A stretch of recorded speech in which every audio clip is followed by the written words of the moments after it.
The class system in KF2 encourages you to specialize by giving you bonuses for using weapons assigned to your class, such as more damage, shorter reload time, or lower recoil.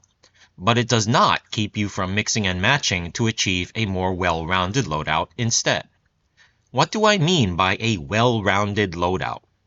You have greater chances of survival if you can deal with the four major threats in a short amount of time.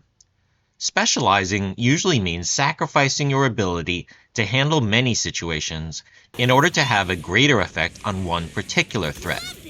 In an ideal group setup, you'll have someone specializing in each threat so you can achieve the maximum output for all areas. But let's be honest, pickup groups are rarely going to achieve that, and pickup groups won't stay concentrated enough for this to apply unless you're all just defending a camp. A well-rounded loadout therefore means that you're able to carry weapons to handle all situations, and that means crossing the class lines to get the functions you need. For example, here's a loadout for a gunslinger that covers all the needed areas. You have a high damage pistol to take down Skrakes quickly, a high rate of fire pistol to kill a lot of trash quickly, and the Med RPG kills pounds as well as healing yourself or your team.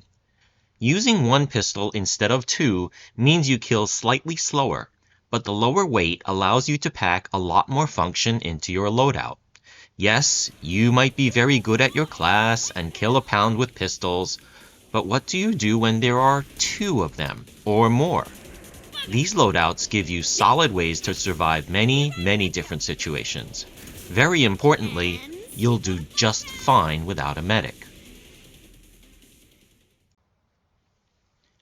Using a med missile as your secondary is also a great choice for SWAT, as you are now both great DPS as well as a backup healer. Pickup groups will often have no medic at all, and some classes cannot fit a med missile with their tier 4 weapon. But that's not going to be a problem for SWAT, who usually have plenty of unused carry capacity. The demo version bears some explanation, as it's more of a hidden gem than a lot of people might know. The blunderbuss is most often used as kind of a grenade launcher, but it can do a lot more than that. If you press and hold the button down on a blunderbuss, a cannonball launches toward the target but does not explode. It does 300 damage, which is a bit more than the base damage of the sharpshooter's Mosin-Nagant. But if you also use the high impact and armor piercing demo perk skills to hit a Skrake in the head, you'll be hitting for 600 damage, which is about the same as the sharpshooter's bonus damage with the Mosin, turning you into a pretty good sniper. And then on top of that, the cannonball will be sitting on the floor next to the Skrake, so when you let go of the button, it'll explode for an additional 250 area damage, in addition to the ballistic damage. With a little practice, you can be a short-range headshot sniper on top of doing the most area damage in the group. The med missile then makes you a self and group healer, making for one ridiculously powerful class. Side note, if you don't want the explosion raging a group of Zeds, the alt fire of the blunderbuss is kind of a short-range shotgun rather than an explosive, allowing you to be a lot more selective. This Berserker version obviously isn't ever going to be a popular build, but it's a very forgiving way to play a ranged class. You get run speed and constant self-healing, and despite what the documentation says, after you parry, you get increased damage with all weapons for 8 seconds, not just Berserker class weapons. Now, it's more controversial to do a medic loadout, as a lot of people feel the medic should not be engaging large Zeds.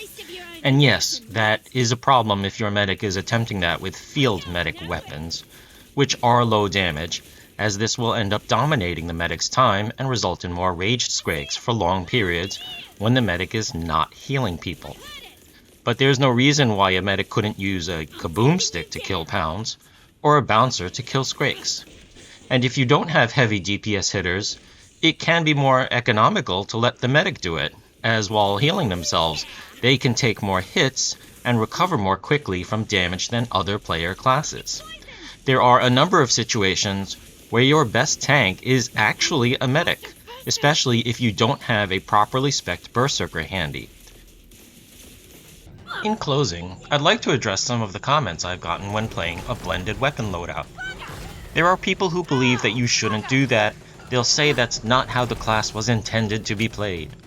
The situations where maximizing class damage applies are usually Hell on Earth difficulty or higher, where the group needs to run in tight formation, where classes need to apply high burst damage, and where players make sure to stay close to and protect the medic.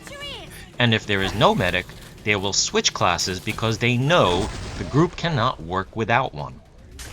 Pickup groups on hard difficulty do not work like that.